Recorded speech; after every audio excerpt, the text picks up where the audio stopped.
Rewrite version 2000 से अधिक characters. वीरानी हवेली की शाम उस रात कुछ अलग थी। हवा में मिठास थी, दियों की रोशनी में हर चेहरा मुस्कुरा रहा था। सबको लगा कि इस दिवाली घर में सिर्फ खुशियां आएंगी, लेकिन किसी को अंदाजा नहीं था कि यही रात उनके जीवन का सबसे बड़ा तूफान लेकर आएगी। पार्वती धीमे कदमों से केक की ओर बढ़ रही थीं। उनके चेहरे पर स्नेह भरी मुस्कान थी, लेकिन भीतर कुछ गहराई में अजीब सी बेचैनी थी। तभी मिहिर की आवाज ने सन्नाटा तोड़ा। माँ, एक जरूरी बात करनी है।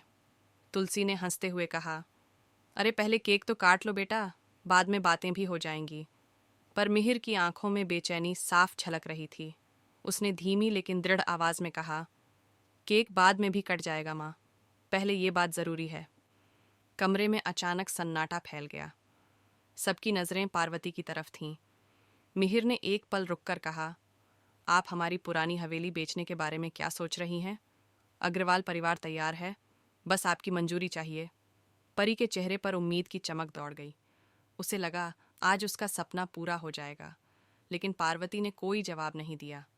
उन्होंने बस धीरे से एक लिफाफा निकाला और मिहिर के सामने रख दिया। इसमें अमाउंट लिखा है, तुम खुद देख लो। परी तेजी से लिफाफे की ओर बढ़ी, पर तभी पार्वती की सख्त आवाज गूंजी, रुको परी, इस लिफाफे को छूना भी मत। सारी खुशियां जैसे पल भर में जम सी गईं। सबकी निगाहें पार्वती पर टिक गईं। उनकी आंखों में अब वो नरमी नहीं थी, बल्कि एक अडिग निश्चय था। उन्होंने ठंडी लेकिन दृढ़ आवाज में कहा, हमने फैसला कर लिया है, ये हवेली नहीं बिकेगी, किसी भी कीमत पर नहीं। परी के चेहरे की मुस्कान गायब हो गई। मिहिर कुछ बोल न सका। तुलसी ने धीरे से कहा, पार्वती, शायद कोई गलत फहमी हो गई है। पर पार्वती ने शांत लेकिन दृढ़ स्वर में कहा, नहीं तुलसी, अब कोई गलत फहमी नहीं। ये हवेली हमारी विरासत है और विरासत बेची नहीं जाती। कमरा एकदम मौन हो गया। दियों की लौ हल्की हल्की डगमगाने लगी। परी की आंखों में निराशा थी, पर भीतर कहीं जलन भी। वो जानती थी पार्वती के इस फैसले से उसका प्लान पूरी तरह टूट गया है। रात गहराती रही। मिहिर अपने कमरे में बेचैनी से टहलता रहा। तुलसी उसे समझाने आई, बेटा, गुस्से से नहीं, प्यार से बात करना। पार्वती माँ कुछ सोचकर ही ऐसा कर रही हैं। मिहिर ने कहा, माँ, अगर सच में हमें परिवार समझती हैं तो वो ये घर बेचने से इनकार क्यों कर रही हैं? तुलसी ने बस इतना कहा, कभी कभी कुछ फैसले धन के लिए नहीं, आत्मा के लिए लिए जाते हैं।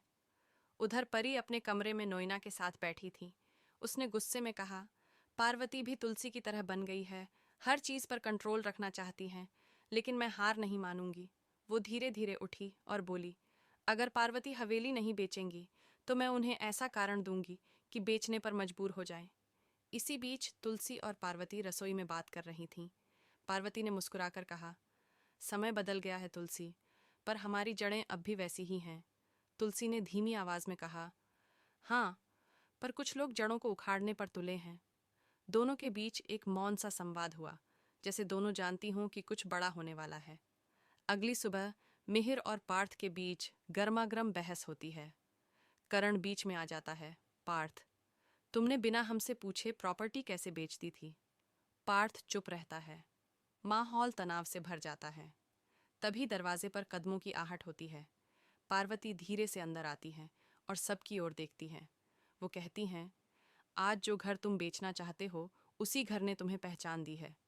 जब ये घर था तब हम सब साथ थे। इसे बेच दोगे तो रिश्ते भी बिखर जाएंगे। सब खामोश हो जाते हैं। परी कमरे के बाहर खड़ी सब कुछ सुन रही होती है। उसके चेहरे पर अब मुस्कान लौट आई थी, लेकिन ये मुस्कान सच्ची नहीं थी। वो धीमे स्वर में कहती है, अगर पार्वती जज्बात से खेलेंगी तो मैं चाल से खेलूंगी। कैमरा धीरे धीरे पार्वती के चेहरे पर रुकता है। उनकी आंखों में दृढ़ता है, पर साथ ही छिपा हुआ डर भी। कहीं न कहीं वो जानती हैं कि इस हवेली की असली कहानी अभी बाकी है। अगले एपिसोड में खुल जाएगा वो राज जिसे सालों से दीवारों ने छुपा रखा है। क्या पार्वती का इनकार सिर्फ एक फैसला था या किसी पुराने वादे की रक्षा? क्या परी अपनी चाल में कामयाब होगी या इस हवेली का अतीत फिर किसी को मिटा देगा? जुड़े रहिए, क्योंकि असली कहानी अब शुरू होने वाली है।